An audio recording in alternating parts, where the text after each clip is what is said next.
باي باي 2023. ويلكم 2024. يلا بينا نفتحها سوا مع رضا المصري.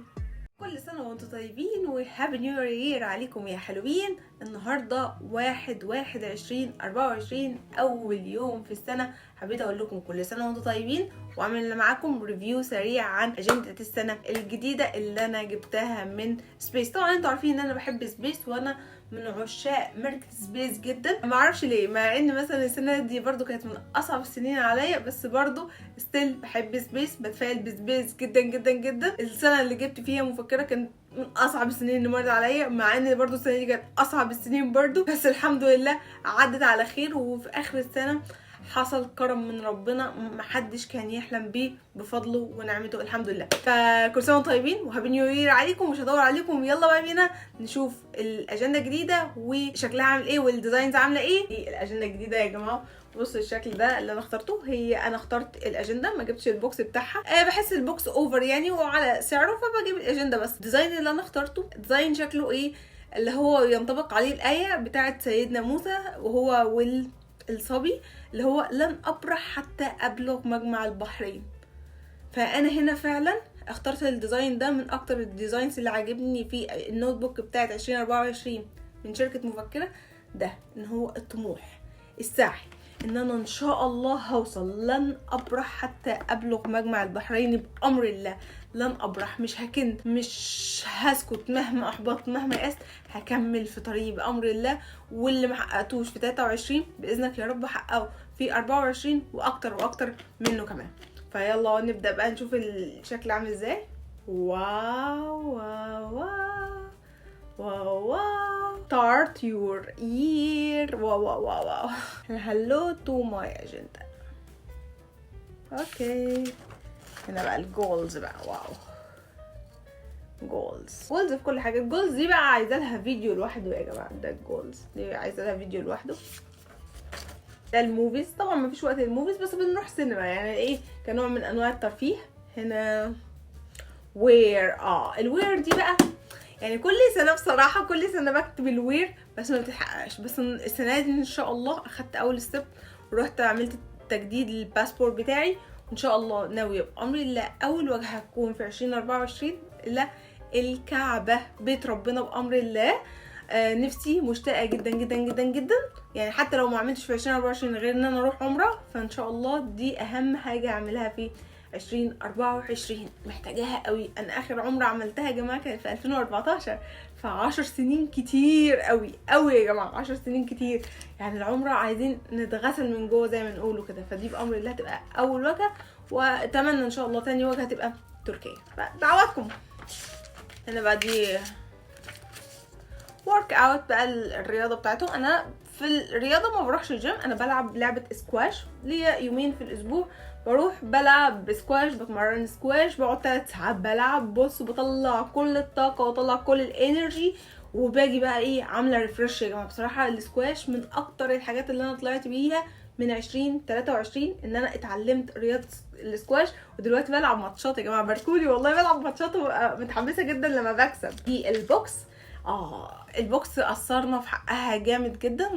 ما قريتش في 2023 غير كتابين بس، اللي هو البلو اوشن و وان بيج ماركتنج اللي هو بتاع ألان ديب، اللي هو صفحه خطه تسويق في صفحه واحده.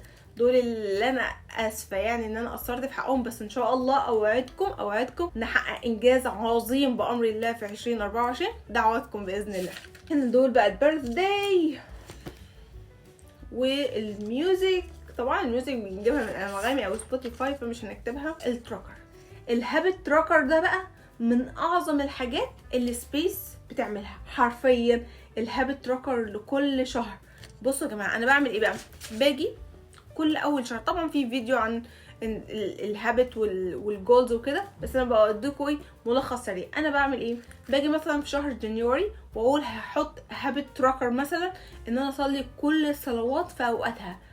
خلاص دي هابت انا هعملها لمده شهر كامل مش هخلف فيها، واكتب في هنا الهابت اللي انا عايزاه. ما بزودش عن هابت او ماكسيمم 2 هابتس، اكتر من كده مش بزود خالص.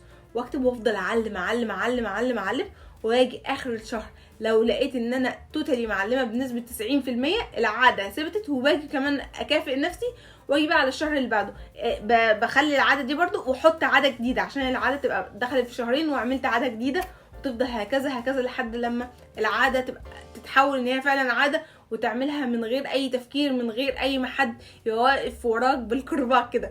ولما بقى مثلا في يوم ما عملتش فيه العاده دي بعاقب نفسي. على فكره النتيجه دي efficient جدا وعن تجربه في 2022 و 2023 تحفه، لان هي موجوده في سبيس من 2022 و 23 فتحفه. فالحمد لله ان هم حاطينها في 2024 كمان. لا من اجمد الحاجات الهابت تراكر دي، وطريقه efficient جدا لان انت بتشوف البروجرس بتاعك قدامك حرفيا.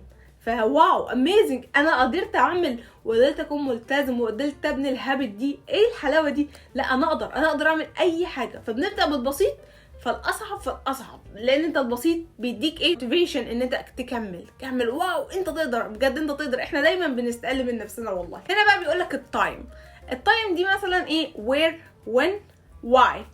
يعني انا مثلا هقدر اقول where زي ما قلت لكم اول واجهه السعوديه. why محتاجه ان انا افصل على العالم. محتاجه ان انا انعزل عن العالم، محتاجه اكون انا وربنا بس في بيت ربنا. يعني انا محتاجه اكون انا وربنا في بيت ربنا. تخيلوا الجمال. محتاجه اكون جوه كده مش شايل هم اي حاجه، صفاء ذهني غريب. يعني اللي جرب والله عارف الاحساس ده يا جماعه. الاحساس تحفه مهما الكلام مش هيوصفه. وين بقى دي الله اعلم لما ربنا ان شاء الله يأذن، بس انا واثقه في ربنا سبحانه وتعالى انه هيأذن لي ان انا ازور بيته في 2024. والله واثقه يا رب فيك. وهفتكر الفيديو ده لما اروح العمره ان شاء الله واقول اطلع لكم من البيت ربنا سبحانه وتعالى واقول لكم اخيرا ربنا اذن لي في 2024 ازور بيته واكون قريبه منه وادعيه بقلب سليم. بس كده. بعد كده هنا شويه نصايح. ابعد عن الناس السلبيين، حاول تقول لا، حاول تحسن من نفسك، حاول تدي انطباع كويس للناس عنك. دي شويه حاجات تحاول تعمل لها امبروفمنت. وهنا البروجكت اللي انت شغال عليها، بس طبعا البروجكت مش هنكتب هنا سطرين، لا ده افكار. هو خلاص ده بقى الكالندر بتاع الشهر الاول. تقدر تكتب التاسك اللي عندك او تكتب مثلا كل يوم ايه هو البيج جول او البيج تارجت اللي انت عايز تحققه، وبتيجي هنا في اول يوم بقى بتكتب التاسكات بتاعت اليوم النهارده 2 3 وهكذا وهكذا وهكذا. ده اول يوم. حاسه ان مفيش اختلاف بينه وبين السنه اللي فاتت خالص. هو نفس الشكل بتاع الايام. يعني لا نفس الشكل، مفيش تغيير خالص. بتاعت مثلا السنه اللي فاتت اهي بصوا نفس الشكل، مفيش تغيير اللي هو بس الليبل اللي فوق ده اللي هم حاطين له الوان كولرنج اورنج على موف. لكن ده هنا مفيش، بس نفس المود، نفس الشوبينج، نفس كل حاجه. بصوا بالجديده نفس كل حاجه. هي دي كانت الاجنده بتاعتنا او النوت بوك بتاعتنا بتاعت 2024. عجباني جدا جدا. اكتر حاجه عجبني الديزاينز. بحر لن ابرح حتى ابلغ مجمع البحرين او امضي حقبه. مش هسكت، مش هيرتاح لي بال الا لما اوصل واحقق هدفي. وفعلا السنه دي عندنا هدف عظيم، هدف شغالين عليه بقالنا شهرين. دعواتكم ان شاء الله قريبا هيطلع على النور. هدف بحلم بيه من زمان جدا، وصلنا الحمد لله ان احنا قريبا هنعمل له لونش، قريبا هيشوف الحياه، قريبا هيبقى لايف. الاحلام ما بتتحققش بدون تنفيذ. تيك اكشن. ما تحلم، مهما تخطط، مهما تحس ان انت عندك اعظم فكرة في الكوكب كله، without any action مش هتقدر achieving anything. فانا اخدت الاكشن الحمد لله بقالي شهرين، وقريبا هنكون لايف في البروجكت بتاع اللي انا كنت بحلم بيه بقالي سنين. قريبا جدا هحط دي قدامي واكتب ستيب باي ستيب، وهدون كل حاجة ستيب باي ستيب في مشروع العمر باذن الله. لن ابرح حتى ابلغ مجمع البحرين. ونفتكر آية كمان انه ليس الانسان الا ما سعى وان سعيه سوف يرى. سعيك واجتهادك توصل لنتيجة لا تتخيلها. كل اللي مطلوب منك في الحياة حاجة واحدة بس، اسعى واعمل اللي عليك والباقي على ربنا. النتيجة بتاعت ربنا. هو بيشوف سعيك، بيشوف جهدك، بيقدرك وبيكرمك وبيرزقك من حيث لا تحتسب، ومن حيث ان انت ما يجيش في مخيلتك اصلا. اصلا. ده كان ريفيو كامل عن اجندة السنة دي، او عايزة اوريكم حاجة هي كانت اتقطعت يعني، حاجة مهمة جدا عايزة اشكر عليها سبيس. هما حاطين الستيكر ده بيدعموا جزء من ارباحهم من النوت بوك دي لجمعية مرسال لدعمهم للقضية الفلسطينية. بجد شكرا سبيس على الحركة الجامدة دي، حركة تحفة. ويا جماعة انتوا تقدروا تتبرعوا لمرسال على اي وقت وفي اي حاجة. خشوا على الصفحة بتاعتهم على الفيسبوك هتشوفوا كل وسائل الدعم الممكنة اللي تدعمهم. شركة مرسال من الشركات المحترمة جدا اللي بتقدم خدمات خيرية بجد بجد والله، ويستاهلوا ويستحقوا كل الدعم من جميع المؤسسات. يعني انا اتمنى من الفيديو ده تدعموهم باقل مبلغ، يعني والله لو ب10 جنيه بس هتفرق، عن طريق فودافون كاش، ما بياخدوش اي فيز ولا اي رسوم خالص. فادعموهم يا جماعه. مرسال بتسعى بكل ما اوتت من قوه في كل المجالات، اطفال، حضانات، نساء، فلسطين، كله مش سايبين حاجه تستحق الدعم الا وبيعملوها. فادعموا مرسال بكل قوتكم، يعني رجاء خاص. نشكر سبيس على الحركه دي. خلصت الريفيو عن نوت بوك 2024 من سبيس. رب يكون الريفيو عجبكم، ويا رب الفيديو ده عجبكم. وده اول فيديو لينا ان شاء الله على قناه حكاوي رون المصري، وان شاء الله اوعدكم ان احنا راجعين وبقوه. يمكن كان عندنا اهداف كتيره نحققها على قناه حكاوي رون المصري في 2023، للاسف دايره الشغل سحلتنا، ما حققناش اي حاجه. حتى هدف تلخيص الكتب وان احنا نحاول نعمل زي قناه دوبامين كافين، للاسف ما عملناش اي حاجه. بس اوعدكم ان احنا هنمشي بقاعده